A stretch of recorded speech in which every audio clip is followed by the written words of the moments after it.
The air in my parents' dining room, usually warm with the scent of rosemary and roasting meat, turned to ice.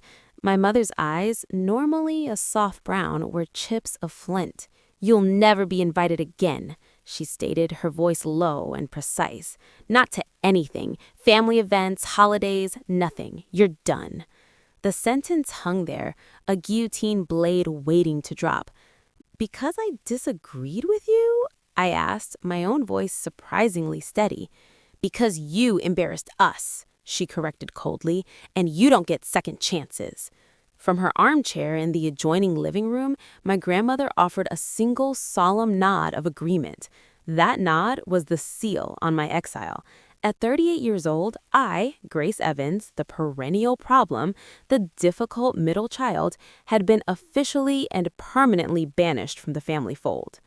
The dinner had been called to celebrate my younger sister's promotion to senior manager at a prestigious financial firm. I arrived with a bottle of expensive Cabernet, genuinely happy for her. The dismantling began almost immediately. "You're still just managing other people's events, Gracie," my mother sighed, stirring a pot on the stove without looking at me. "When are you going to do something real?" The old wound, perpetually picked at. That night, the scar tissue finally gave way. "Actually, I love what I do," I said, placing the wine on the counter with a firm click. "And I'm building something bigger, a resort concept, an event space that's entirely my own." My mother dismissed it with a wave of her wooden spoon. "A fantasy. You've been talking about a concept for years." My father, entering with the newspaper under his arm, concurred. "Your mother's right. You talk a big game, but you never follow through." My sister studied her nails. My grandmother called from her throne of Afghans. "In my day, women didn't get so ambitious. It made them bitter." 15 years of condescension crystallized in that moment. 15 years of my career in hospitality and real estate development being treated as a cute hobby. I looked at their faces, my mother's impatient scowl, my father's dismissive frown, my sister's passive silence, and something foundational within me broke, not into pieces, but into clarity. "Actually," I said, and the room went still at the new steel in my tone, "I need to say something. This family is toxic. You have a pattern. You celebrate each other's wins, but you systematically diminish everything I do. You use guilt as a leash and shame as a weapon, and I'm done accepting it." The reaction was volcanic. My mother's face purpled. "How dare you speak to me that way in my own home?" "I'm speaking truth," I replied, standing my ground. My father rose, a tower of affronted authority. "This is disrespectful." My sister studied the tablecloth as if it held the secrets of the universe, and my mother, seeing her control threatened, issued the ultimate edict, my permanent exile. As I walked to the door, my coat feeling like armor, she delivered the parting shot. "Don't bother coming back. Ever." I sat in my car in the dark driveway for a full hour, the engine off, the only light from my laptop screen. I didn't cry. I opened the meticulously detailed business plan I had codenamed Sanctuary. For 5 years, I had nurtured this vision, a 25-room boutique resort nestled in the hills, focusing on wellness and curated luxury retreats. I had market analyses, architectural sketches, supplier contracts, and a staggering amount of personal savings silently accumulated. It was my secret heart, and now, with their rejection, it was my only future. "Okay," I whispered to the silent car, the resolute solidifying in my chest. "Then I'll build it from me." What followed was a masterclass in familial fallout. My sister, when I texted her 2 days later, replied that communicating with me would be taking sides against the family. She then blocked my number. My mother took to the family Facebook group, posting a vague but damning message. "Sometimes family members choose to distance themselves to pursue their own path. We respect their journey and pray for their peace." The narrative was set. I was the unstable one, the quitter who chose to leave. My cousin texted me, "Your mom said you had a breakdown. Are you okay?" The rewriting of history was complete. The sabotage began swiftly and ruthlessly.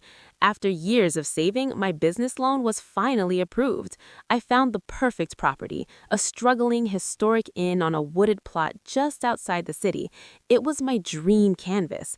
The day before I was to sign the lease, my real estate agent called, her voice thick with apology. A corporate buyer had swooped in with a cash offer 30% above asking. The deal was gone. My investigation led me to the buyer, a holding company owned by a longtime golf buddy of my dad's. When I confronted my dad, his silence was confirmation enough before he finally muttered, "Your mother was upset. I was just trying to smooth things over. That business idea of yours, it isn't realistic anyway." The betrayal was a physical blow. My own father had actively destroyed my chance to protect his wife's fragile ego. The cruelty reached its zenith when my grandmother was hospitalized with pneumonia. I heard through a friend of a friend. I drove immediately, a bouquet of her favorite peonies in hand. I found my mother standing guard outside the room like a sentinel. "What are you doing here?" she hissed. "I came to see Grandma." "You don't get to be here. You made your choice." She physically barred the doorway. I heard my grandmother's frail voice call out, "Is that Grace? Let her in." My mother closed the door. "She's resting." Later, when I called the hospital desk, the nurse said politely, "I'm sorry, Miss Evans. The family has requested no calls or visitors outside an approved list." They had erased me, even from a sickbed. That night, I grieved, not for my grandmother's health, but for the living death of our relationship. And then I got angry, and I got to work. I found a new property, further out in a valley town that was just beginning to appear on hidden gem lists. It was more remote, needed more work, but the land was breathtaking. I sold my condo, poured every penny into the down payment, and secured a construction loan based on my now impeccable business plan and the silent, roaring drive that only profound hurt can provide.